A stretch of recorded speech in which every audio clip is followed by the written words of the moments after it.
Welcome, David. Hello, mate. How are we doing? Really good, bud. Nice to see you again. Yeah. It's a beautiful good. sunny day for it as well, isn't it? It's a warm one. It is. Yeah, apologies if the sweat starts pouring off me, but it is a bit warm in this conservatory. Yeah. So. We're not used to in the UK, is it? It's like, it's warm, quick. Do something. Everybody start a barbecue. Yeah, where's the ice cream that no one prepared for? Exactly that, exactly. Yeah. So how are you, man? What's been going on? Good, yeah. What is going on? What have I been doing?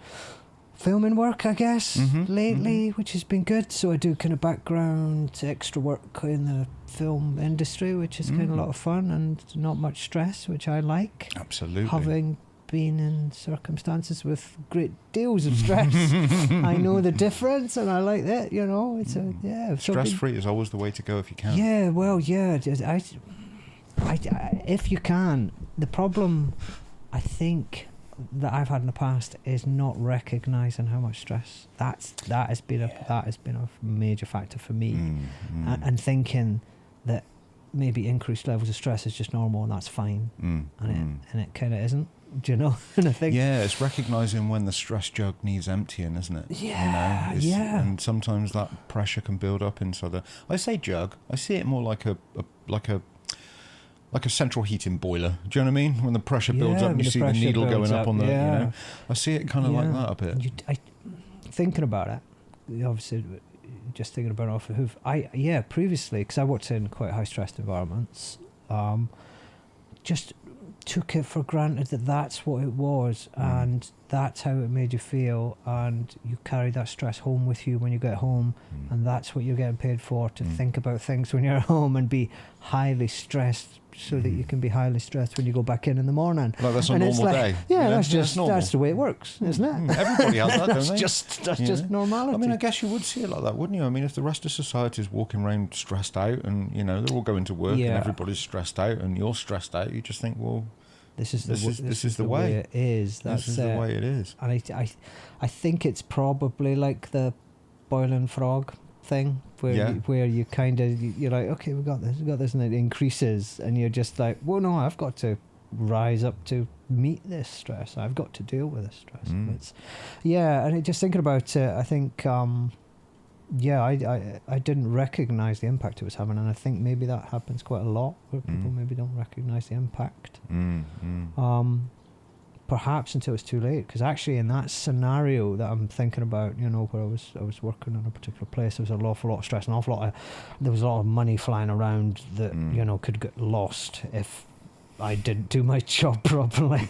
There was that kind of scenario, and I mean, it eventually led me into depression, to be honest with you. From anxiety, stress, it just and I didn't notice it. That was the thing. Well, maybe I noticed it happening, but I just kept going anyway. I think it's quite typical for a lot of people. Probably. I'd say, clients I've seen that come in with stress or burnout or, something similar. Pretty much say the same thing. I didn't see it coming. Didn't see it, and it's not like you're aware and make a decision and go, no, I'll continue to be highly stressed. You don't do that, do you? No, it's not like a choice, is it? It's like, it's one of those creepers. Yeah. It's one that just creeps up on you without you noticing. You're so busy focusing that way because everything in the society is achieve, succeed, drive. It's all forward facing. Yeah. And when you are directing your life forward facing entirely and you're not looking that way, the stuff that's been happening back there can rubber band you and slap you in the back of the head. Yeah. And I think that's what most people experience when that stress container builds up and the pressure blows. It's like, oh, well, where did that come from? Yeah, because a lot of the you time just didn't notice it increasing. Well, it's the straw that broke the camel's back a lot of times, isn't it? Just that one tiny thing that is so inconsequential and insignificant and ordinarily wouldn't bother you. When one day that happens and you go boom. Yeah. Off it goes. How did that happen? All the pieces of your brain are raining down around you still. It's like I mean, I think I quite like stress-free, but I also like, being active and having to think about things at times. But it's a balance, isn't it? It's, you don't want it to get too far out of whack, really. No, and stress is a driver for a lot of people. A lot of people use stress to drive them, and I think that can be healthy. But it's like you said, it's balance. And if you think about it, there are times when a little bit of anxiety is healthy. As a performer, as somebody who performs and sings, you can associate with that, I'm sure. That little bit of anxiety you get just before you're about to go on stage and sing is a healthy thing. And actually what it does is it drives you forward. Yeah, and without it, you'd be kind of lackadaisical. Would that be the correct word? You'd be a bit kind of, nonchalant, maybe. I don't really care or something. There's something that takes you forward,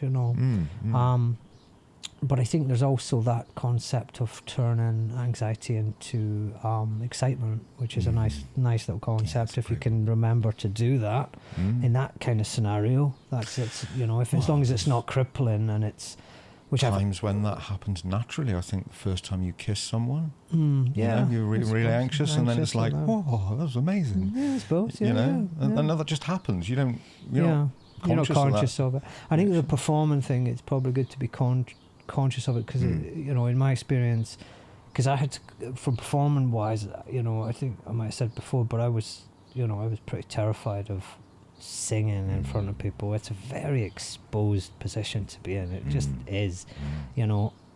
I kind of, why did I do it? Right, probably because it scared me.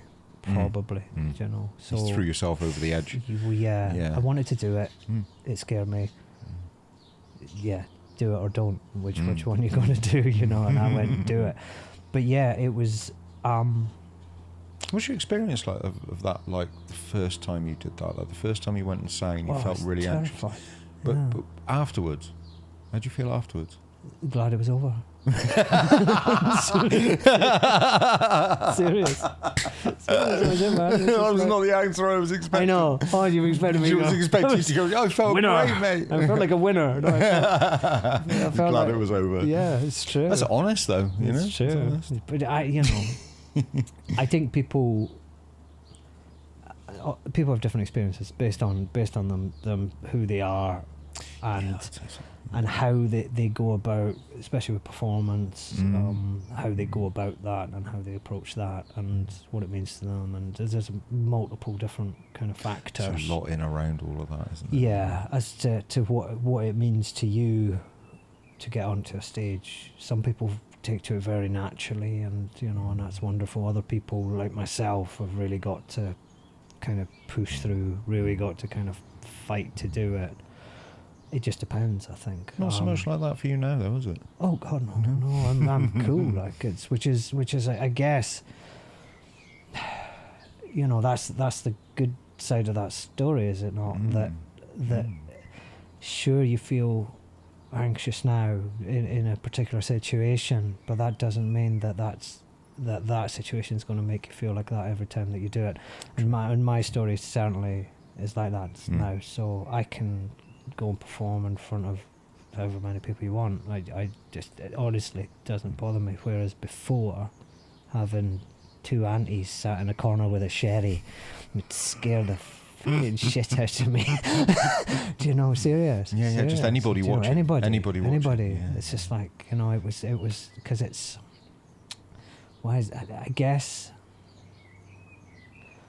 we're not really taught or encouraged to be who we are we? We're encouraged to be to a version of ourselves, and I think a lot of that. We're encouraged to fit a mould, aren't we? We're encouraged to fit into a societal mould that will accept us. And I think that a lot of that's kind of unconscious in a lot of ways, as in, yes, I'd agree. As in, this is the way we operate, and this is how we relate to each other, and you've got your personal side, and you've got your outer, your persona, which is what you present to other people. Yeah. And when it comes to creativity, especially singing, you can do it with the persona. You can, and be more of a kind of persona performer, or you can be the real deal. And if you do the real deal, then that means you've got to expose the part that you've been hiding from everybody. And I think that's the correct. I think that's the correct. I think that's the way it goes, mate. I think so. I think that's the correct way to describe that. Good verbal representation of that emotion. I think that's it. Oh, so I'm just going to get myself a bit comfy. God, it is warm. It's really warm, isn't it? I'll get somewhere where I'm not sticky in a minute, I promise. Sliding off my head. Everything's sliding off me as well. I think we all know that that difference when we see it, when we hear it, when we watch somebody perform. We feel it, I think, is probably where I'm going with that. We feel when we are hearing somebody's authentic voice, when we're getting a flavour of their true self. Yes. Or if they're projecting a voice which is still theirs, but it's not the voice of the true self. It's not that whole truth. It's not that whole truth. You can tell. Yeah. You know.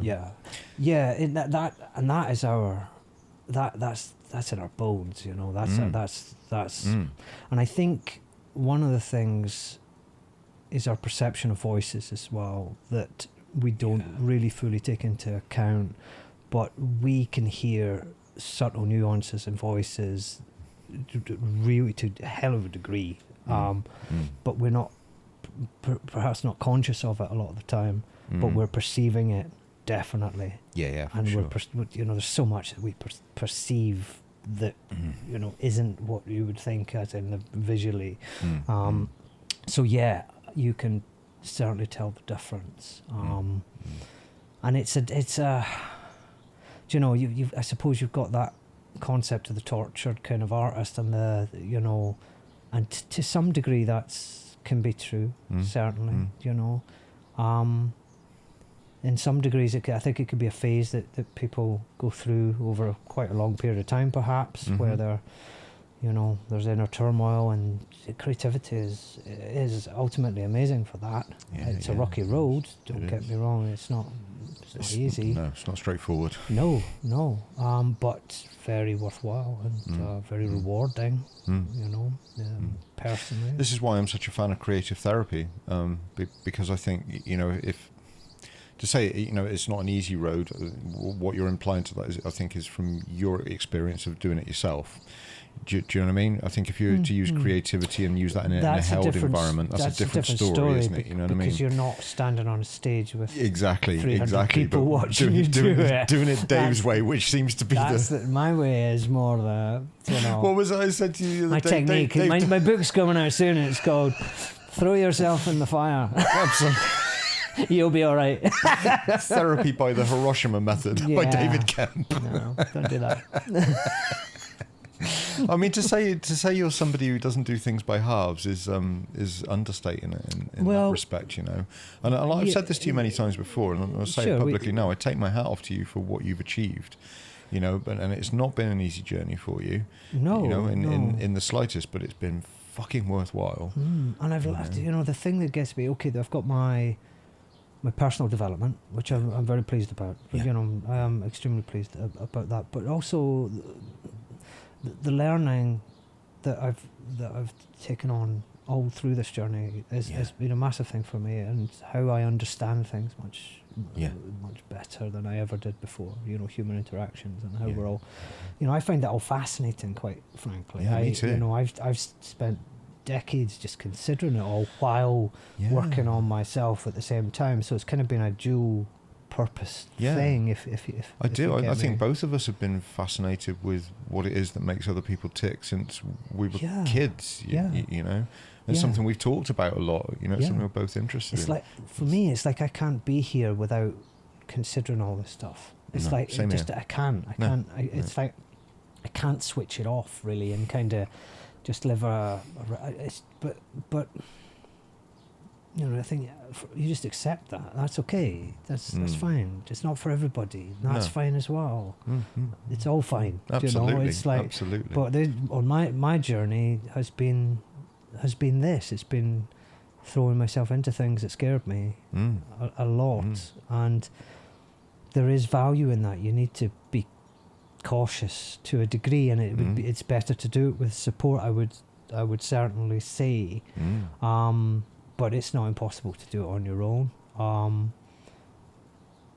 The amount that you learn by facing the things that scare you is incredible, and you will never learn anything any other way. You can't, kind of thing. That's the method. And it's this counterintuitive idea always, which this universe appears to be, basically, is just counterintuitive. It's just, and it's this thing. It's like it scares me. Ergo, I shouldn't do it. Well, not necessarily. I mean, okay, if it's a fire and it scares you throwing your, then sure. Don't do it. I've got you. I think there's a proviso with that. If it doesn't cause you harm. There's a bracket. Before people go running into walls, going, I wanted to do that. Oh, I've always fancied. It scared me doing that, but I thought that's a good idea. And it's like there's obviously just clear danger that you shouldn't do something, and that you're scared of it because there's danger, and that's obviously one thing, and quite rightly, you shouldn't do it. But I think we confuse that fear with like the fear of performance. Take that as a scenario. Mm-hmm. So you've got the fear of burning yourself. Okay, let's take that one. So you've got a fear of burning yourself, and then you've got a fear of performing. Now they're two different fears in reality. Yeah. There's a very physical danger involved in this one, and this one. What's the danger? There is certainly perceived kind of psychological kind of danger, but there's also growth as well there that you perhaps can't see, and you've got to go through the fear, or at least face the fear, to find the growth, and that's a different scenario. And that's what Carl Jung talked about, where is your fear, there's your task, I think he said. I was thinking that Joseph Campbell quote as well. What's that one again? The cave you fear to enter holds the treasure that you seek. Treasure that you seek. Which is a beautiful phrase, a beautiful quote. And I can't help but kind of agree with all that. It's, that's where your growth is, to me. Your personal growth, if that's the journey that you're on. Again, though, I'm not saying that you should just carte blanche throw yourself into a fearful situation, because, of course not. And you need to be as informed as you can be, I think. And, and if, for instance, with performing, you need to know that you at least have got something that you believe that you can bring, or you're ready. And if you're not, then you need to go and do more preparation. You need to be honest with yourself about that, for instance. You need definitely. To... because you could put yourself in a situation that you're not ready for at all. I mean, who is 100% ready ever in the early days of performing? Probably no one, because it's a new territory. But you've got to do it to learn the craft. You've got to start. At some point, you have to start. At some point. Oh, sorry, man. That's all right. I keep doing that as well. Yeah. Such a clock.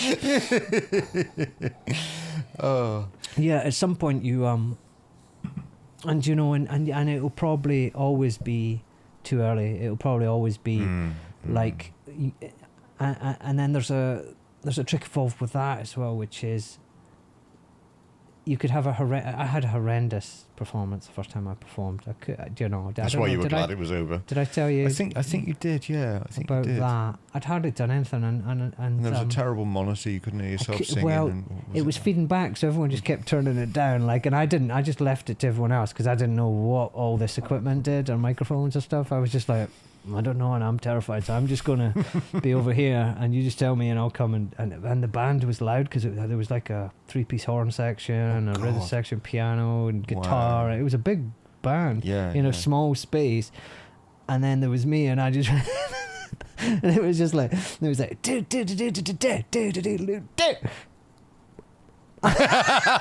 was just like nothing. I couldn't hear anything, and it was just horrendous. And this feeling came over me of just, oh my god! And it was just, it was horrendous. Here? And that's the point that you either get up again and do it again, and you learn a little bit, or you walk away and never come back. And I would advise you come back, because that's when you grow, and there will be knocks, and there will be lessons that you've got to learn, and they will be uncomfortable in some way, but how determined are you?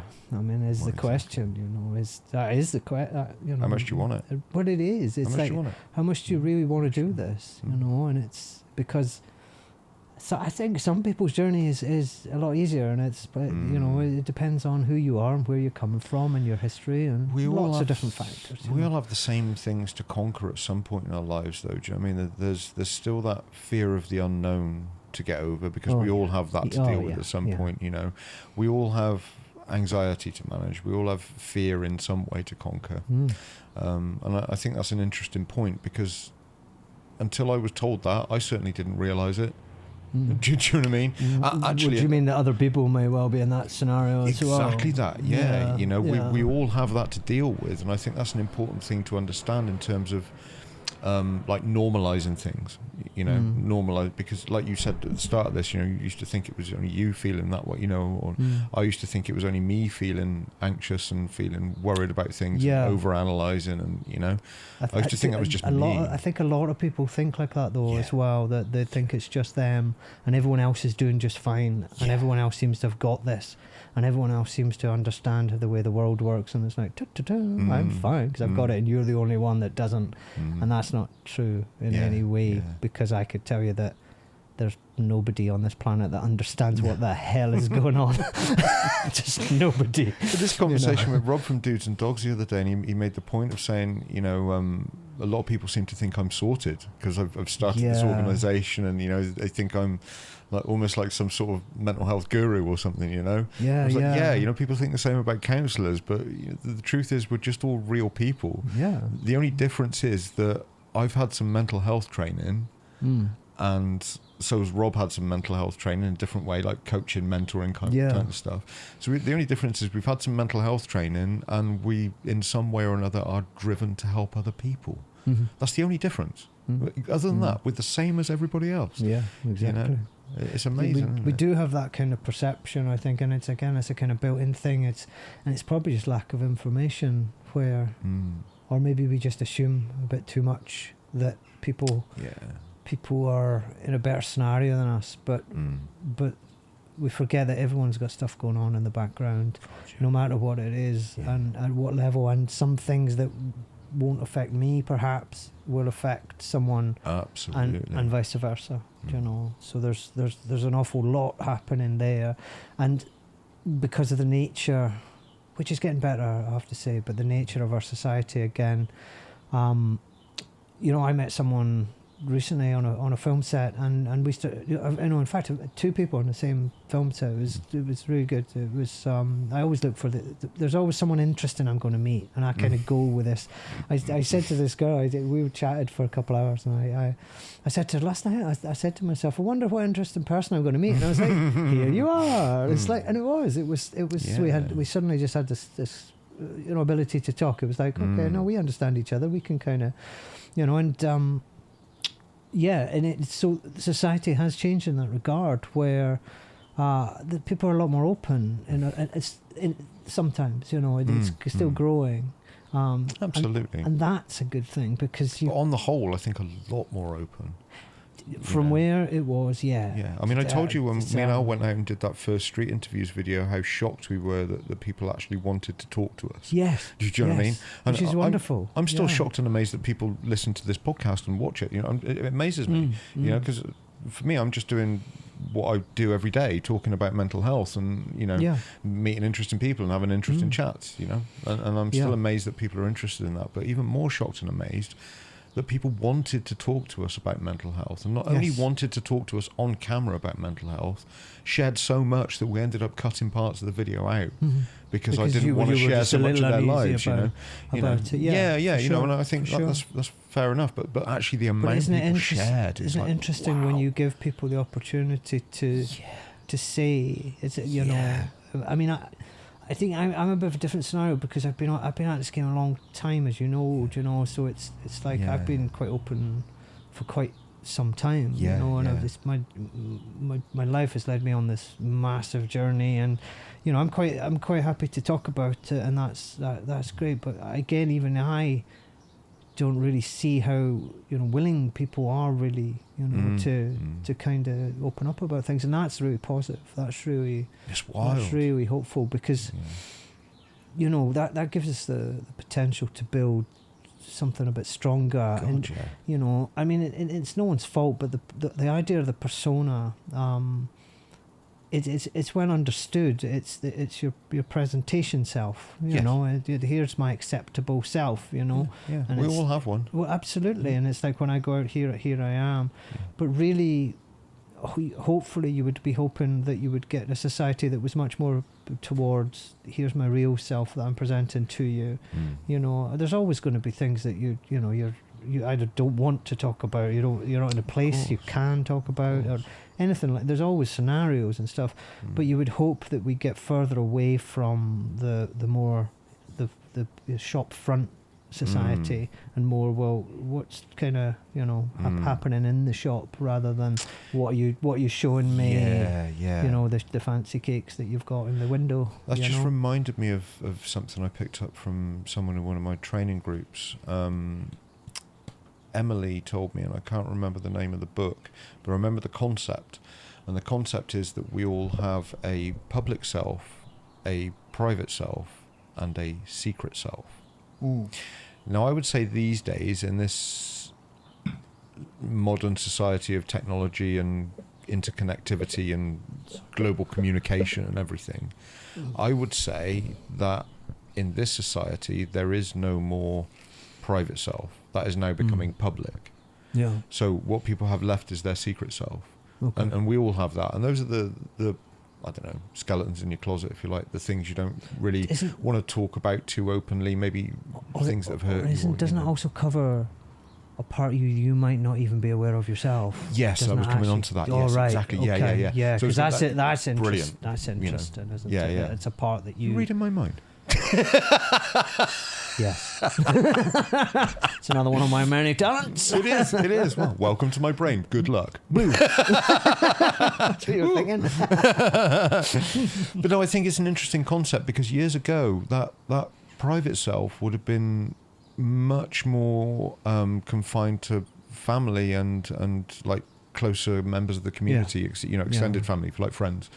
But now it's like Facebook, Instagram, TikTok. It's like that private self is now out there so much more. Do you think that indicates that we have more of a desire to be known?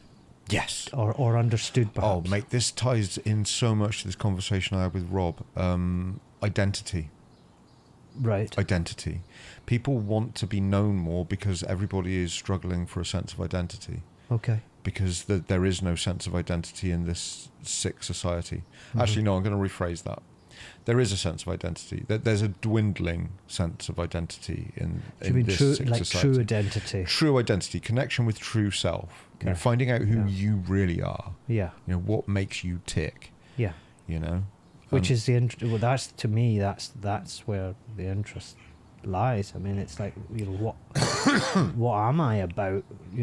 Truly, what am I about? Not what have I think everybody wants to know. What scenarios have I been through that kind of give me this identity? But that you might have gone through some schooling that has given you a form of identity. Oh, he's a this, or she's a that, or But actually, we probably all know that that's just part of us, and it isn't. Because we seem to all be born with potential, with true potential within us, that either we attempt to find and uncover and to realize, or we continue with the kind of image we've been given through various scenarios, and that's all fine. But the bit that's hidden is to me, it's more intriguing. It's because there's talents in there sometimes. There's some real skills that people have that they don't actually realise that they have. Well, that was where I was going with the parts of yourself that you don't yet know. Do you know what I mean? Right. The secret self, right. Yeah. The secret self. The parts to uncover, then go further into parts. Yeah, exactly. Right. Yeah. It's like that. I'm trying to hold several concepts in my head at once, and it's like that. If you bring into that the thought of getting to know yourself is like peeling the layers of the onion off one at a time. You know what I mean? And the depths come out, and obviously you don't know what the core of the onion is going to look like until you get down there. No. Do you know what I mean? You know, is it going to be a big wide core? Is it going to be tiny? Is it going to be a double core? Is it going to be, what's it going to be? What kind of onion have you got? You don't know until you start. Maybe the outside of another onion. Maybe. Just keep going. It's like the eternal pass the parcel. The eternal onion. The eternal onion. Isn't that the name of a book? Isn't it? Bloody well should be. That's the name of your book, Dave. Or the eternal onion. The eternal onion. Peeling the eternal onion. Yeah. Bring your goggles, because you'll be crying. You'll be crying. Fetch tissues. But yeah, it's. I mean, from my perspective, that I find that all intriguing, and I can imagine how a lot of people might find it a bit scary, the concept of that. But I would hope that our society, the way it's heading, is heading that direction anyway, where people want to be. I think so. More well versed in who they really are. I think people really do want to find out who they are. It's just that in this kind of sick society, everything is. Very little is encouraged to be internalized. You know, society lives itself in a very external fashion at the moment, from the way I see it. You know, people are externally, physically changing themselves. You know, body dysmorphia is huge. People don't view their body as being their own. Essentially, what dysmorphia is, I don't feel like I belong in this body, or don't feel like my body image represents me in some kind of way. So they try and change it. You know, tattooing, piercing, plastic surgery, all these different kind of things. You know, my boobs aren't big enough, I'm going to get breast implants, and you know, all this kind of stuff. It's just all changing the way you look. It's all trying to find the identity in an external fashion, and in a material.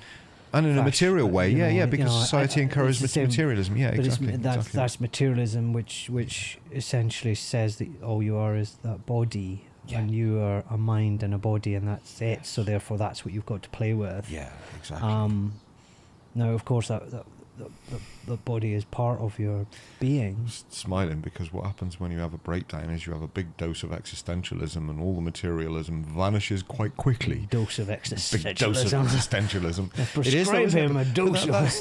You could definitely describe a breakdown as being a hefty dose of existentialism. Well, it is. It's like existentialism. Whoopsh, but that's true. You know? It's having been through one or two, it's...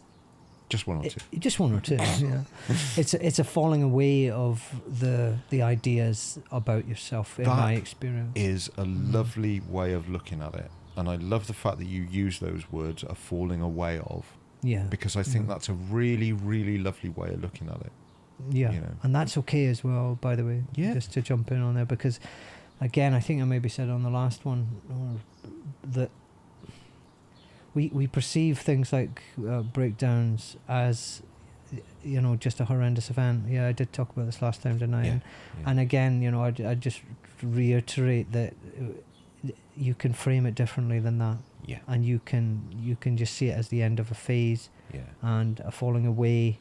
Yeah. Which means a beginning of a new one. And that's a different perspective, and that, you know, it matters. It matters how you're looking at it. It really, I can't stress enough how it matters how you're looking at your own scenario. If you're telling yourself that you've come to some breaking point and it's the end, and you've fallen, and then you're telling yourself what's going to happen, and it's, you know. So, but if you can, and it's difficult, and I'm pretty sure I said this last time, but it's to me it's so important to frame it as in, okay, you know, in my scenario, I got to a point where the character I'd created couldn't take me further into the future. Yeah, it was unsuitable to take me into the future. It was just, you know, yeah, he got me from there to there. It was like a boat I'd built, yeah, and he was springing leaks all over the goddamn show. And you know, I needed a new boat, man. You know, and that one just fell away, and it was like, okay, I'm gonna have to just paddle for a while until I can sank in the harbour. Yeah, it's like gone. Yeah, you know, like that Johnny Depp thing. You know? It was kind of like that, and it was, you know, and obviously at the time, it could be a little frightening, you know, and of course, more than a little frightening, of course, but again, it's an unusual and at that point unique experience the first time it happens. If you've never experienced something like that before, it will be scary. And I think when you're talking about reframing, that is super important, and reframing it to not being like the end of everything, but the beginning of something new is powerful. If you can't, it's hard at the time, I know. It's extremely difficult at the time. and obviously I've got hindsight as on my side, to be able to get perspective on what was actually happening there. But how we I think we've got this general kind of idea that you're this person, you go, you get your job, you get your education, and that's you're done, kind of thing. Anything happens, then that's bad. Let's bring you back to you. Yeah. Now I don't think that's right at all. No. I think that us are on a growth journey. This is where we're going, and that can take you in different places, and you will have to metamorphosize into something else to take you into your next phase, if that's where you're going. And that can be an uncomfortable shift until you get on your feet again, and then forward you go again. But we don't look at it like that, and we don't. Yeah, well, yeah, which we talked about last time. We talked about, but again, it's the framing of it. It's the, if you see it, if you tell yourself that it's just a negative thing and everything's bad, well, hey, that's what you're gonna get, really. Whereas it's kind of what you get, I think, a lot of the time. If you think about the public perception of a breakdown, I've had a breakdown. What's the first thing people say when, if I said to you, and you imagine you're a typical person in society, Dave, I've just gone through an emotional breakdown. No, dear. I hope you're back on your feet soon or something. Yeah, exactly. I would be. Or at the very best, you're going to get, oh, that's so terrible. That's bad. That's bad, and that's the perception, isn't it? Is that that's an awful thing to have happened, and I don't really understand what you're talking about, so I'm just going to smile and nod. There's no concept of the fact that actually a breakdown can mean a rebuild. There's no concept of the fact that a breakdown actually is a healthy thing when you look at it from that point of view of growth, like you were saying, and not from the point of view of it's the end. It's not easy. Jim Carrey said it really well. He's been on a hell of a spiritual journey, and I love him. A lot of people, I think he's spinning a lot of people out because he's into non-dualism, which is great, because I think he's spinning a lot of people out because he's not the Mask anymore. And he's not Jim Carrey anymore. He's not the Mask because he realised that Jim Carrey was just a construct, essentially. Yeah. But he says depression is just your being saying they've had enough of your shit and they're not going to continue. And it's kind of that's an interesting way of looking at it. The time I ended up in depression, I'd kept myself going way beyond what I should have. Again, with that anxiety, the anxious, stressful situation I was in, I was pushing myself to just, and then thinking, you're going to be weak if you have to keep going, and I just kept going, and I shouldn't have kept going. If I'd seen it earlier, which obviously I didn't, as it turns out, it led me onto a new path of understanding myself.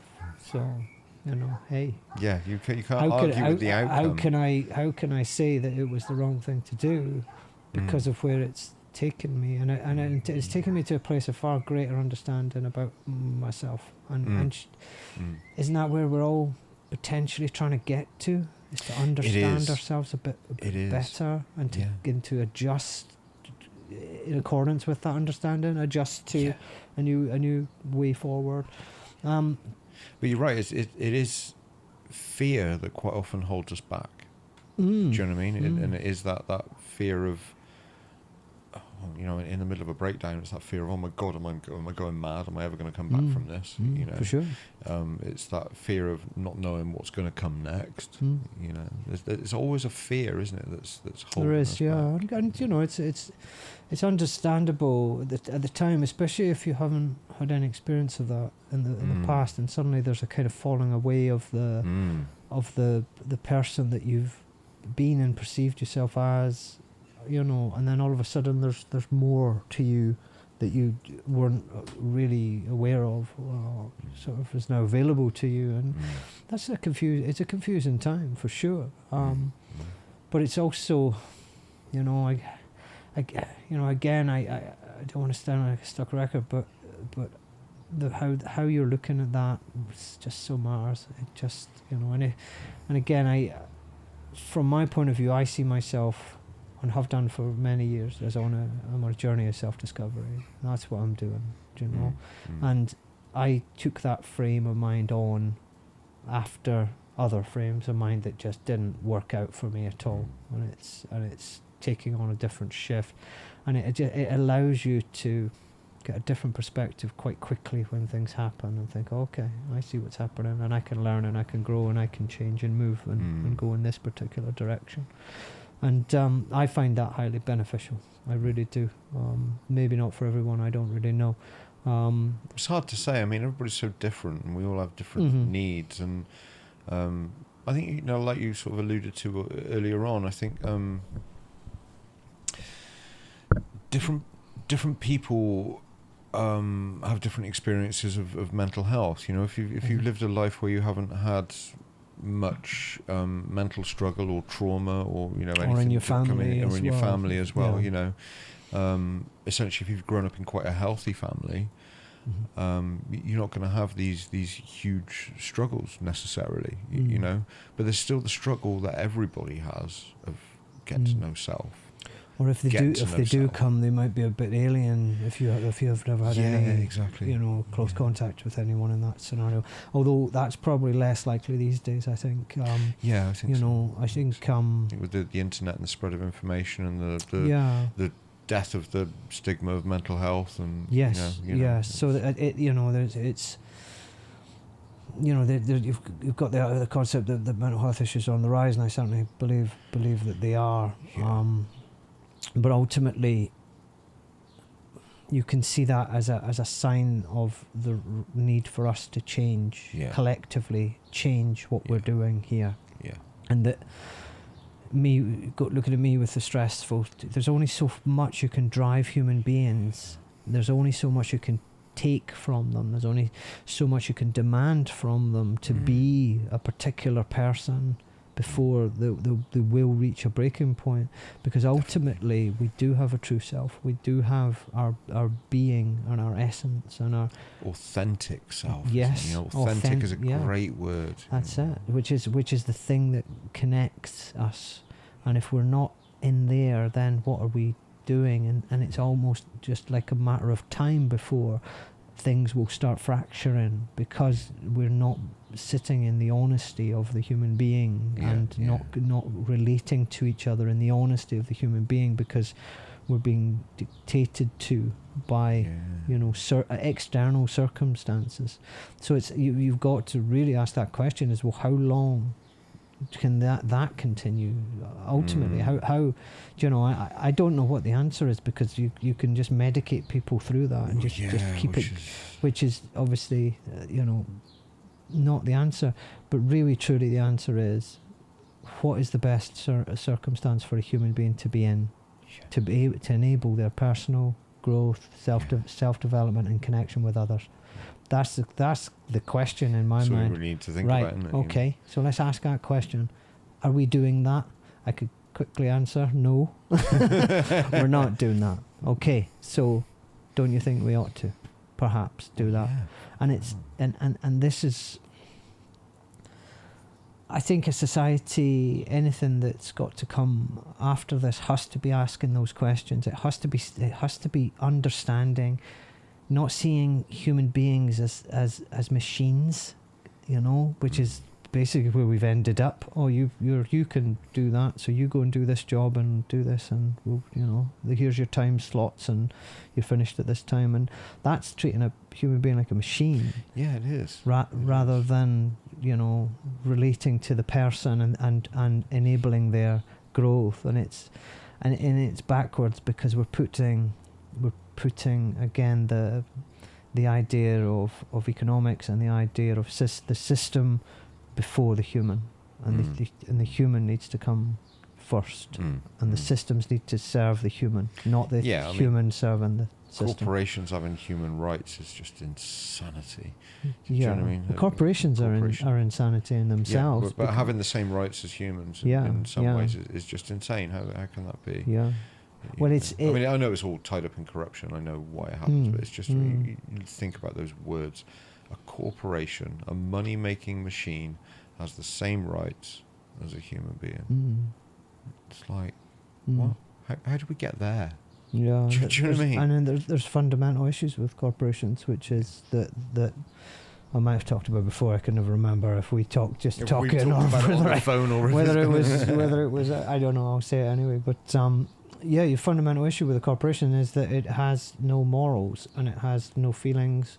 It has no ability to interact with human beings in a human manner. So one purpose. Yeah, one exactly. purpose, which is just to continue making profit. Yeah, and at whatever the cost. Yeah, so you've got human beings on one side. You've got this side of the corporation, human beings like manipulating the machine of the which is the corporation. It's not a thing. It's just it's an idea. These human beings on this side and these human beings being manipulated by essentially these human beings on this side via this entity which has no care in the world apart from, and then no one takes the direct responsibility for that human being over there that is in strife because of this entity, because it's the corporation, you see. It's not the people behind the corporation, and there's your problem. It's a disconnect in humanity. It's a real disconnect. Now, I'm not saying that means that we disband all corporations before someone jumps to that conclusion. Of course not. No, but recognise the problems that we have, and recognise that if you create an entity that has no human values and abilities, you're going to end up in trouble, because that thing is going to manipulate, because you've got multiple people doing small actions to manipulate this thing into making money, makes this thing a big thing manipulating, and that is not good in the long run. So it can end up doing things that the people here wouldn't do. If you took them out from behind that corporation and said right, go and do that to that old lady over there, go and take her money off her, yeah. Hide the bit that says where she can cancel you taking her money off her. Hide that so she can't find it. Yeah. Hide the phone number. To tell her you're not going to give her your phone number and go and take her money off her. Go on. No. Right. Well, why is you sitting behind this thing doing it? Okay, then. Yeah. Do you know? And that we don't think like that though. We don't see it like that. And this is again, our breakdown has been because we've broken the connection, the human connection. We've broken that, and it can be repaired and all the rest of it. That can happen, but we need to recognise that can happen when you create an entity like that, and we need to think. I mean, corporations. We're using the technology of these corporations, and yes, but that doesn't say that you've got to let them behave in the way that a lot of them are. Exactly, and they can still have morals if checked. Well, and I think that's easily possible. That's not too difficult a task. No.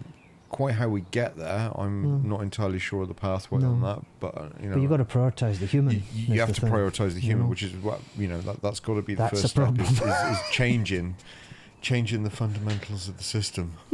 Just little things. Just a little thing. I was just thinking while you were talking then, that's that lack of humanity from a corporation, It's like somebody who's, I don't know, lost their job, got their bills running up, can't afford to pay the rent, the gas bill, the electric bill, do you know what I mean, as a human being in trouble, doesn't get any sense of help or empathy from these corporations. No. It's getting better now with debt management. People are realising that, the whole being in debt thing is actually causing people ill mental health as well. So that has gotten a lot better from what I can gather. But still, at the same time, there's this kind of lack of understanding of what's going on for so many people, but everybody who's in that situation has this experience of being treated inhumanely by something that's providing them a service. Yeah, by a machine. Or even, actually, I'll go a step further than that, being treated inhumanely by a company whose advertising slogans say they care. Yeah. Because there's a lot of that. Because you get more business if you say you say a lot more business if you say you care, and you put a nice advert on there with, a multicultural display of people. Yeah. And some people are more easily manipulated by that than others. And don't send me a can of Bud Light with my name on it, okay?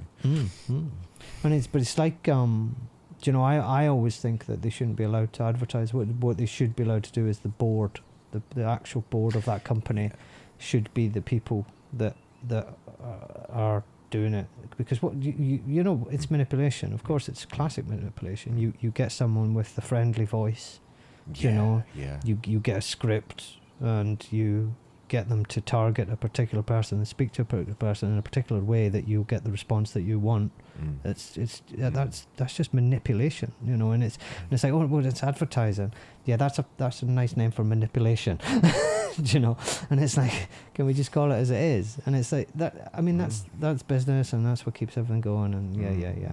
But we've lost the humanity, and I'm not saying that I can foresee a world without that, but I can foresee a world with more care, and I can see a world with more compassion and more understanding for each other, and a level of values that we can all relate to, and we can all sign up to, and we can all say, do you know what, this is not acceptable because it really is imposing on this human beings, you know, well-being. And that it's not that difficult to understand, and it's not that difficult to think about. But then again, it would impact on the system, which is of course God, to essentially.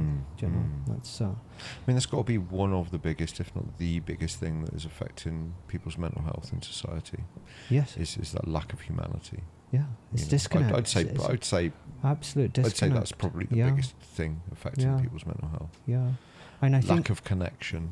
And I think unfortunately, we've got to the situation where people don't realise that the human way is connection, and the human way is actually compassion, and the human way is love, and that is actually the truth of us.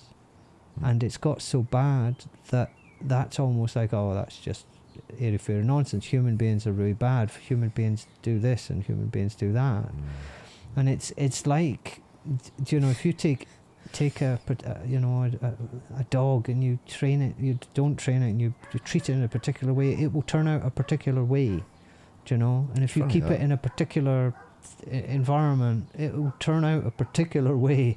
And if you treat it with love and compassion and care and training and feed it well, it will turn out a particular way. Humans are exactly the same. It's like, what do we expect is going to happen when we have these systems that disconnect us in such a way?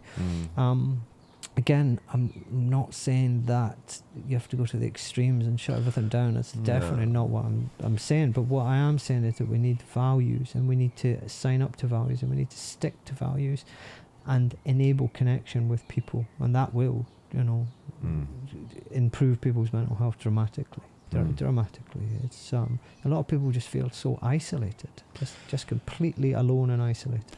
Alone, isolated, helpless, I think, is another one. You know, helpless to change anything. Yeah, trapped, I suppose. There's a lot of people financially trapped. Yes. You know, there's a lot of people trapped in relationships with children and financially trapped. And a lot of people buying things to tempt to, which I've done in the past. Me too. Just that'll make me happy for about a month. Oh yeah, well, buy that. Like, you know what I mean? Because I don't know what else to do. In a material society, that stuff's waved under your nose, isn't it?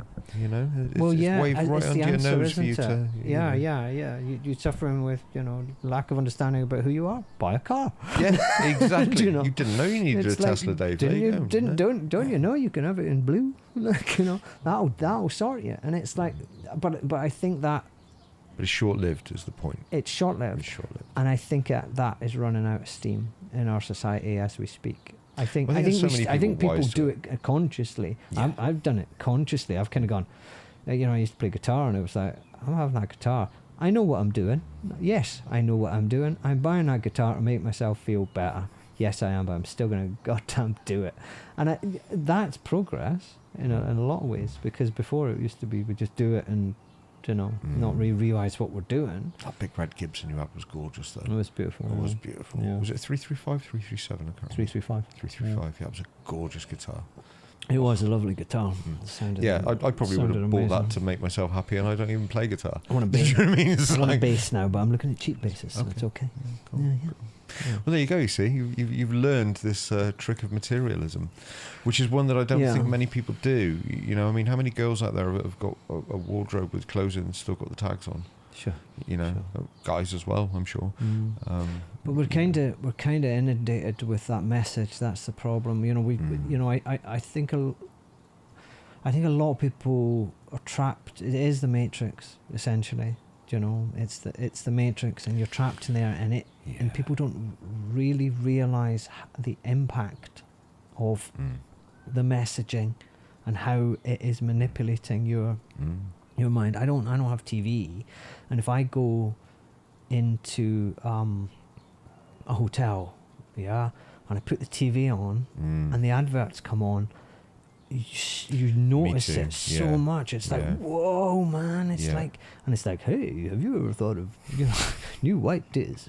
And it's and it's like, jump, come on, buy, do this, and that has major impacts on the way that we're approaching things. Yes. I think even when we're conscious of it, like and can see it, it's still having like its impact, and it's constant, and it's daily, and it's created this false kind of mindset that everything can be fixed by just buying things. Now, money certainly helps, of course it does, but it doesn't fix. It can't fix everything. And to be honest, the things that I value these days is the connections with people. It's when I'm on set and I meet these people, and all of a sudden I have 2-hour conversations with them, and it's fascinating, and it's like, wow, I've learned something, and we've made a connection, and it feels really good, and I like that, and that's the real, very real, true value for me. Exactly.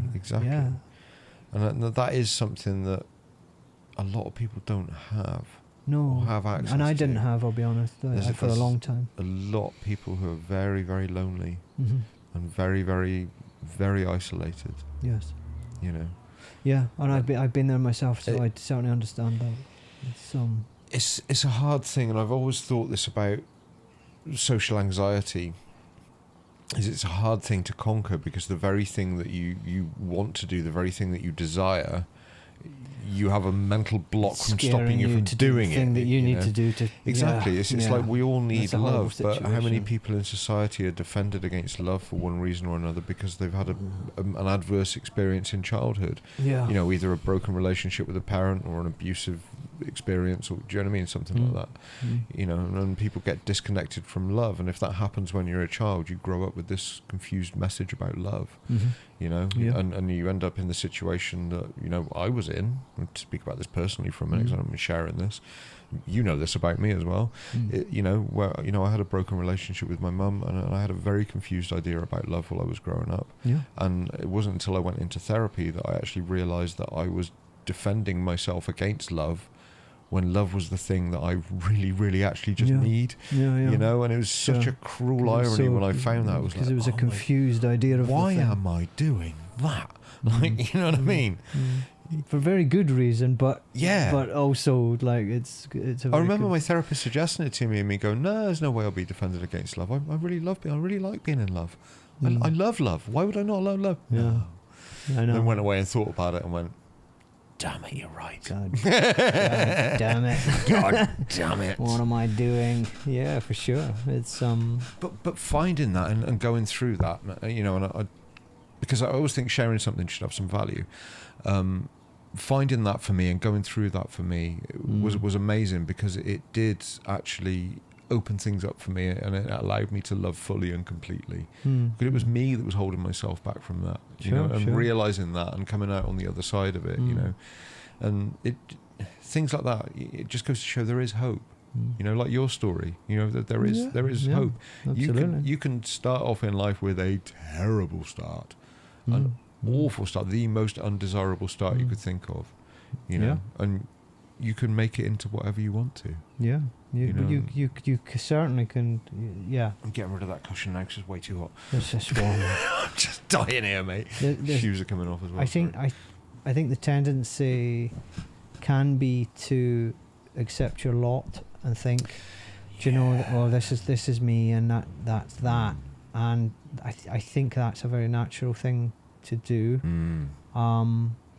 I think I probably did it for a while.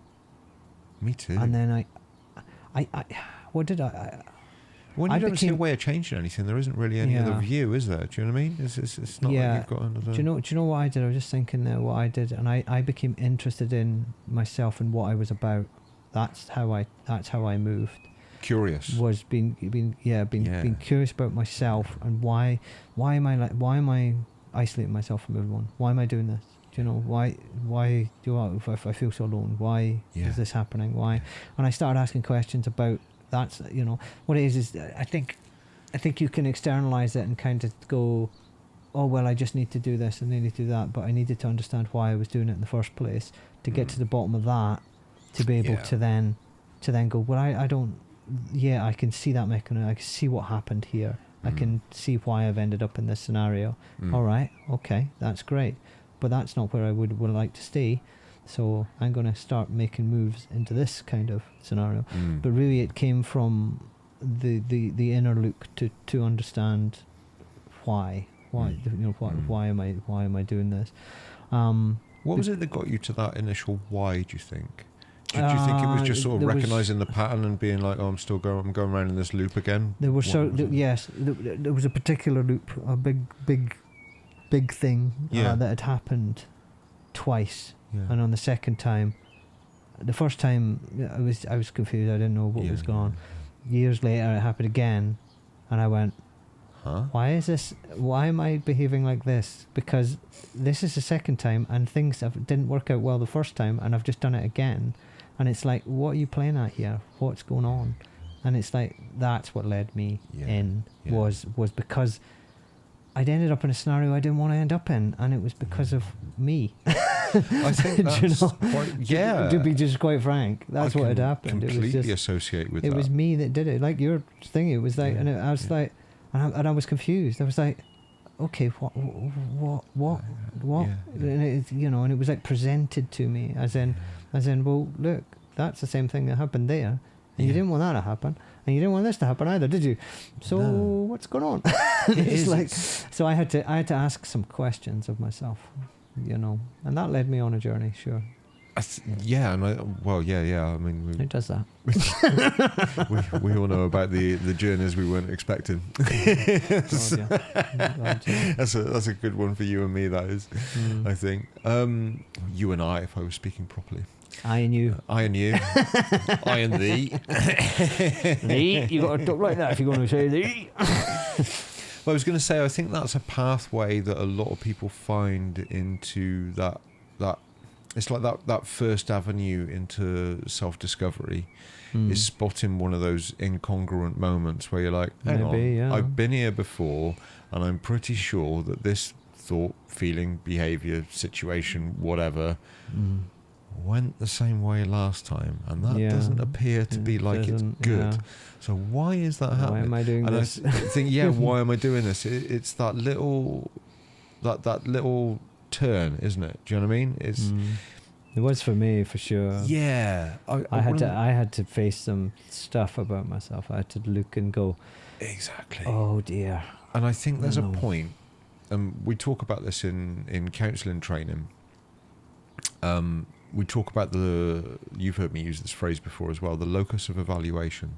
Right. Yeah. And when your locus of evaluation is external.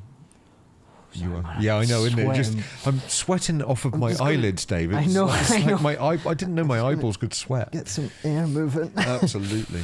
When the locus of evaluation is external, you are looking for your validation from outside, from other people, from the external world. Yes. When your locus of evaluation is internal, you're looking for your answers to everything from inside, if you like, is a good your way understanding. Yeah, and I think that what we were talking about there is an example of that locus moving from outside to inside. It's not the problems with everything are out here. All of a sudden it's like, hang on, I'm doing this, why? And that's when that locus moves inside, and you push everything inward and start asking the questions why. Yeah, for sure. I think that's a really important thing to highlight for people, because That's what led me onto my journey. It's interesting you asked me that, and other because I had to think well. there and go, oh, it was that. That's what it was. And I remember now. It's something that's a commonality with clients that come in as well. Yeah, I had to start asking questions about myself. Yeah. That's what I had to do. Well, I didn't have to, but to be honest, it was so obvious that I needed to. Well, yeah. I think, again, that's an important point. You know, it was so obvious. It was so obvious I couldn't not go down that road. You know, it was like, come on, dude. Well, you've got to start. You've got to look at yourself. And once I was in that space, I kind of that for me. I mean, I it's a different scenario. I don't know. Perhaps I come, as you know, from a pretty traumatic kind of past, so that opened up quite a lot that I had to process and deal with. Which I'm happy I've been on that journey. I've been on that journey I'm still on that journey, always will be on that journey, and I'm very happy to be on that journey, because I think I said last time, if I had to choose between having stayed where I was or to be where I am now, even having gone through what I've been gone through, which some of it was extremely uncomfortable, I'll still choose being where I am now. I'll still choose the journey of self-discovery every time. Every time. I've no. So if Morpheus was sat in front of you again, going red pill, red blue pill, man. Give me the red one, man. I love how it said that.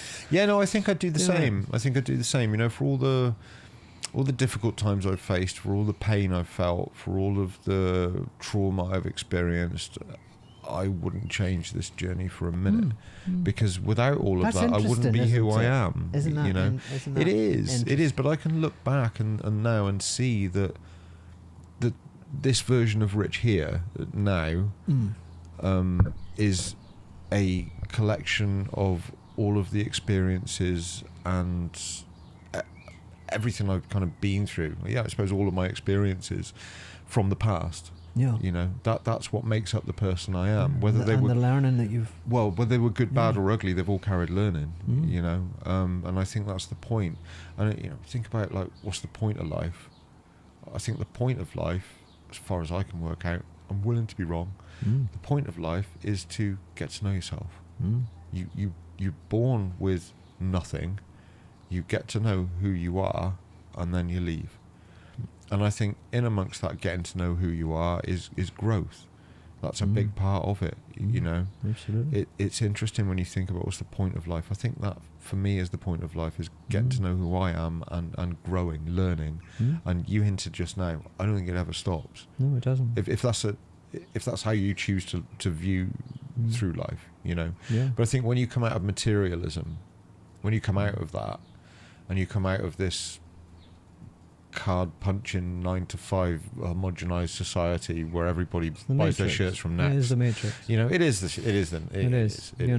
The Matrix is such a classic piece of just essential philosophy. It's just incredible. But that's essentially what reflection. We've created is a psychological matrix, and I was stuck in it as you were, exactly, as everyone has been, unless you happen to have been. But that's what I mean. When you come out of that, it's you haven't got any choice really, other than to take the other journey. Do you know what I mean? Yeah. I mean, you have. I think if you think about it in terms of like Dabrowski levels, if you like, if you come out of level 1 and hit level 2 and then decide you don't like it, so you go back to level 1, that's fine. You know, but you know a choice, but you know a little bit. You know a little bit. You know, or the journey continues. You know. Yeah. That's a choice that you make, and that each of us make, is free to make.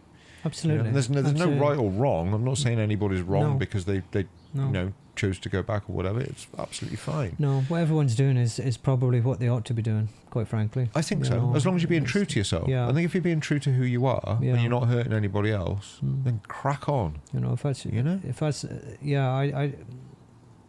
there's no right and wrong as such. For me, I can't imagine having stayed, but that's for me. That's not that. Same, you know, that's not trying to collectively say that this is the way everyone should be. Certainly not. No.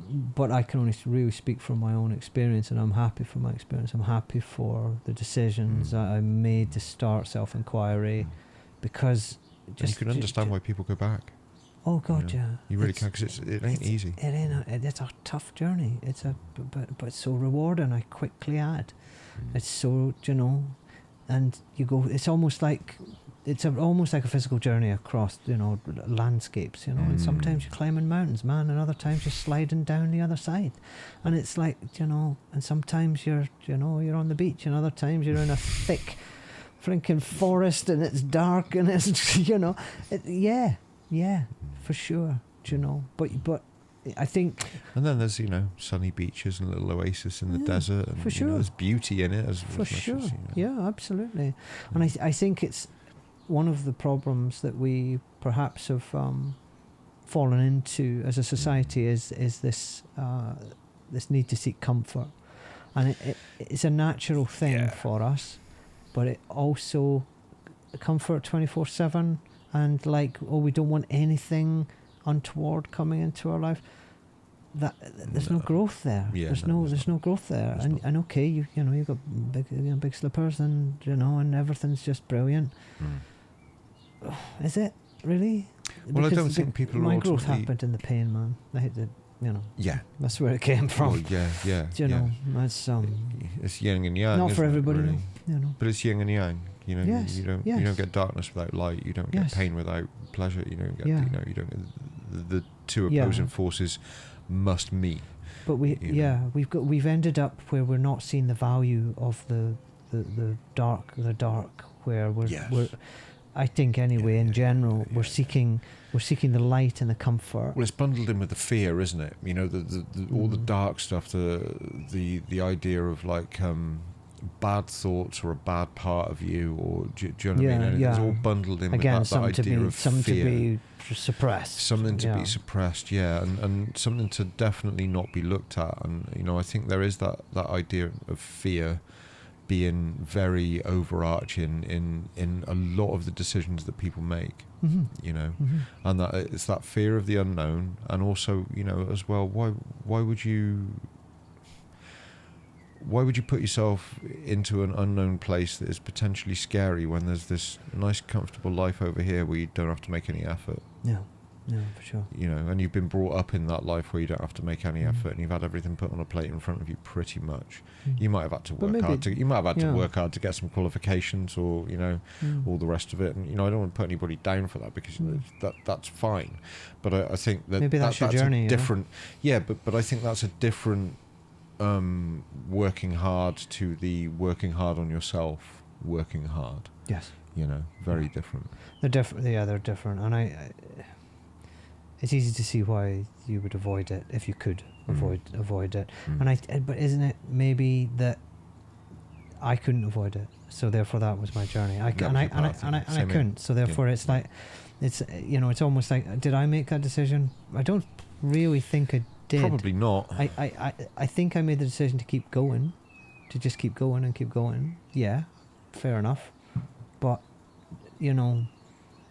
what I would say would probably my life circumstances led me to be on this journey and maybe I made the decision in the end, but really the circumstances were indicating that this was, I needed to go on this journey, if you understand, without getting too metaphysical. I get you. But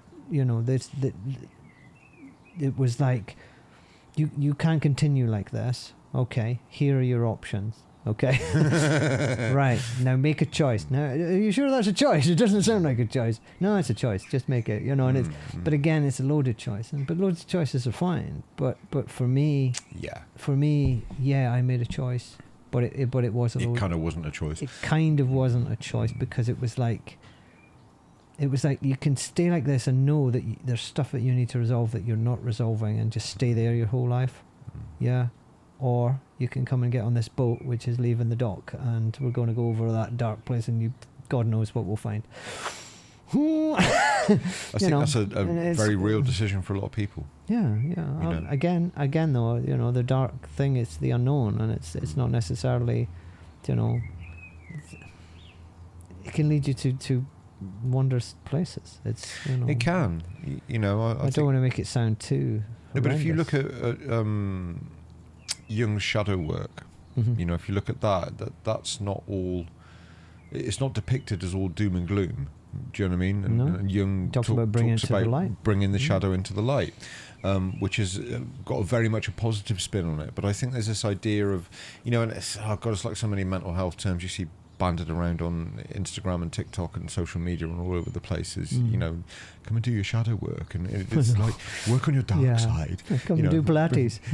Come and do Pilates. Yeah, it's kind of like that, you know. Except I mean, it's good that it's out and about, but it's good that it's out and about. But I think people talking about it. That don't know what there people talking about it that don't know what they're talking about. I think it's perception when you start dealing with the dark side. Fucking, you know, Darth Vader's going to come stomping around the corner or something. Do you know what I mean? You know, but it's. It again, it's that framing thing, isn't it? It's knowledge and it's understanding. It's that framing thing. How do you frame your shadow? And I frame my shadow now very differently now that I've gotten to know it than I certainly did beforehand. Because beforehand, it was this dark, scary thing I used to push down. But it's interesting that you say Darth Vader because in, I don't know, Empire Strikes Back, when he goes to Yoda's thing and he ends up going in the cave, he goes, "You've got to go in and you've got to fight your demon or whatever." And he strikes him down, and it turns into being, it was Darth Vader, and but it's his face, isn't it? So he's he's going in to fight his shadow, which is his father and him combined.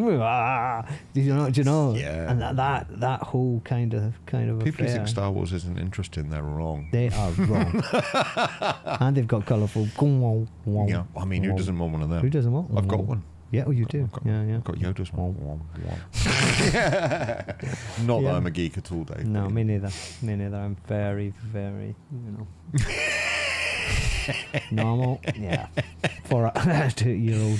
But normal for someone non-neurotypical. Yeah, totally. Yeah, I'm not that. Normal for a neurodivergent. That's what I was looking for. But yeah, it's good that people are talking about the shadow. I think that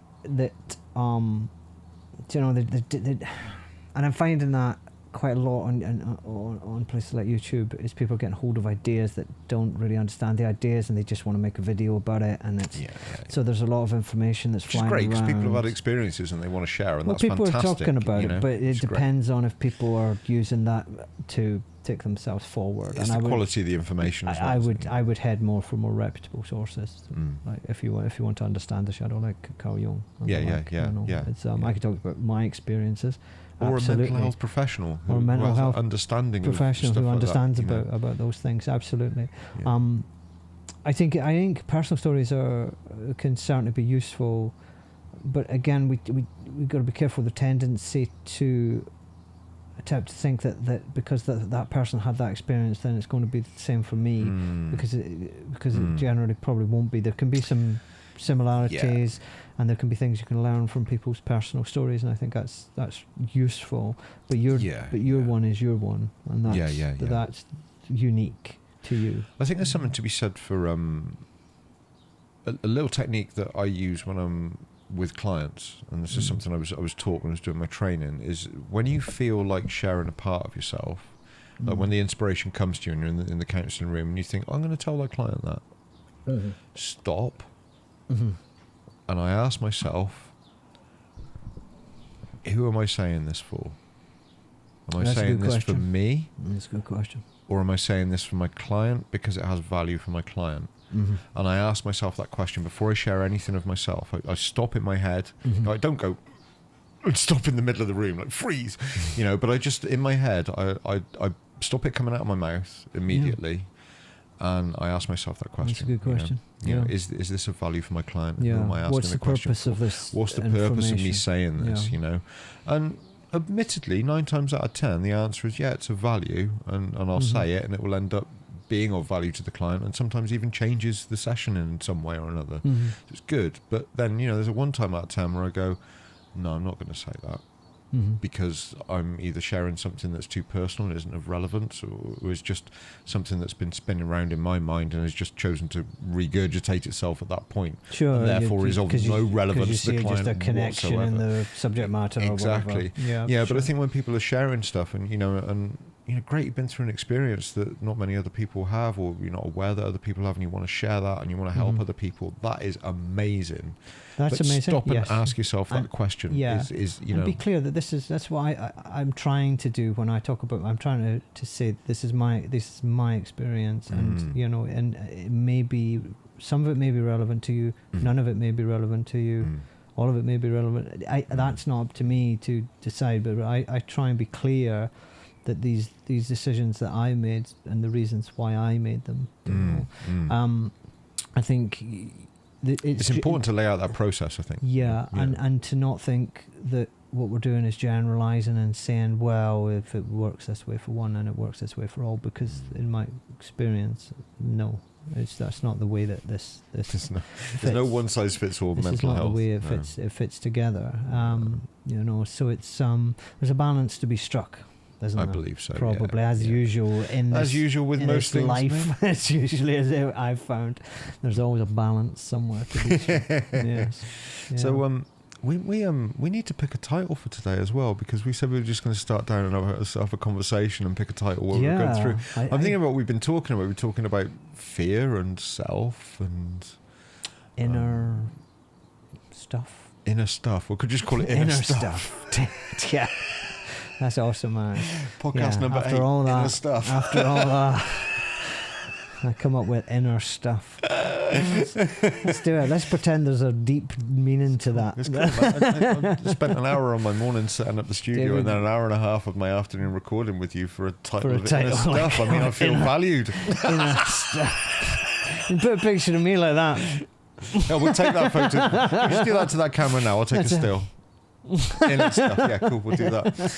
I think it's interesting looking back on what you've just talked about, because we tend to flow through things so quickly and we jump from one subject to another. I can't really even recall where we've been, to be honest, because we've just been chatting. So we've talked a lot about fear. We've talked about problems in society, haven't we? We talked about understanding self, disconnection from each other, and the problems of that causes in general. But choose. You can go with inner stuff, which is a great title. I'll be honest. I think it is. I think it's inspired. It's got legs. It's got legs. I hope the YouTube algorithm likes it. Yeah. So specific. Inner stuff. Yeah, I mean, I think everything we've spoken about today is relevant in terms of. In terms of the greater picture of what I'm trying to do with this podcast, which is to help people understand themselves better. I think it's great for people to hear stories like yours, which haven't been the easiest journey, but then on the other side of that is something incredible that you, I think it's fair to say, were never expecting to find. No, there wasn't. Didn't even know was there. Didn't even know existed. Didn't even know existed. No concept. And that's why I hope to try and balance everything I'm saying, because when I say my journey has been hard, but I'm so glad I made it, I truly mean that, and I truly, honestly mean that. And that is that a dichotomy? Is that what is that? It's like I'm sure I've got a word for it. You went on a massive part of self-discovery, which is wonderful. You went through an awful lot of pain. The natural thing, this is where the counterintuitive universe comes in. The natural thing would be, well, shouldn't you just avoid that? Because that's, see, the pain, that word that you said there, that's usually something we don't want. And it's like, but again, it's like, well, I had to go through there to get here, and I'm really glad I did. That's all, and I think there's almost something biblical in that. Do you know what I mean? There feels like a narrative that's come out of nearly every religious text I've ever read. Well, do you know what I mean? Which is wild. But the thing is, a lot of these stories are entrenched in our being. For a reason. And they stay around because it's almost like we have this deep understanding of them. When you hear it, it's like, because it's at the core of your being, whether it's a mechanism of the archetypes that is like, that's the way it is. That's or something. A mechanism of the archetypes. See, there's a better title. There's a better title than mechanism. I don't know, inner stuff and the mechanism of the archetypes. Inner stuff and the mechanism of the archetypes. Sounds like the title of a Transformers movie. That's it. It's like, what's the Greek myths? Inner stuff. Now we're on to something. Now we're making tracks. Plato's cave is diminished by title alone. That's it. It was always there, just waiting to materialise. It was. Sean would say that was a thought that was just. What was he really say? It was a thought that was ready to come out, like a. That's it. It just needed to be ruminating. That's it. It just needed to be uncovered. Blow off. Inner stuff in the mechanism of the archetypes. Alrighty. Fantastic. I feel like that's kind of a good place to wrap up, mate. I don't know about you. Sweet, man. Enjoyed the conversation, man. It's been really good. Nice. I think it's worth saying that some of your musical stuff is up on Instagram. Jeremy, you posted a couple of videos of you singing and stuff. I think is just doing covers at the moment. But people can have a look. It's David Carter. So we talked about your voice. I'm sure people are going to be curious about, what does David's voice sound like? And, Carter with a K. David Carter Kemp. David Carter Kemp. You can have a look. I'm on Instagram. Put your link up in the description. I'm only doing. I'm trying to get myself kind of moving again, which is quite nice. It does feel good, but it's you kind of got to go with the flow. I think fair to say you've had a massive breakthrough with your voice lately. Like your voice has just come on leaps and bounds, and you know. And again, that talk about a real voice. By the way, talk about a real voice. Oh my God! I would say that is a developed connection with myself. Do you know? Most definitely. That's what that, and I know categorically that's what it is. It's developing a true connection with my true self, which is interesting because you've noticed the difference. I've noticed the difference, and it's like, right, that means something. Not quite sure what, but it does. Do you know? So yeah, man, yeah, absolutely. Nice one. As a closing note, mate, if you were to say anything to anybody who's struggling at the moment, who's watching this still, what would you say to them? I would say don't think that that's your end point, that you've arrived at an end point, because you haven't. Okay, it's just a place that you've arrived at because you need to work some stuff out to enable you to move forward to a better place. The tendency is to think that when you end up down and struggling that there's no way out, and that's just not true, because I've been there and it's not true. So try not to believe that, and then make small steps as much as you can to start stepping forward again. Nature is your friend. Nature is your best friend. If you can get out there and you can breathe and be there, rain, shine, that's what saved me.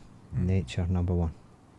That's beautiful advice. Thank you very much, mate. I've really enjoyed this conversation. Yeah, me too, man. We'll see you again soon. Yeah, absolutely. Thanks, bub. All right, buddy.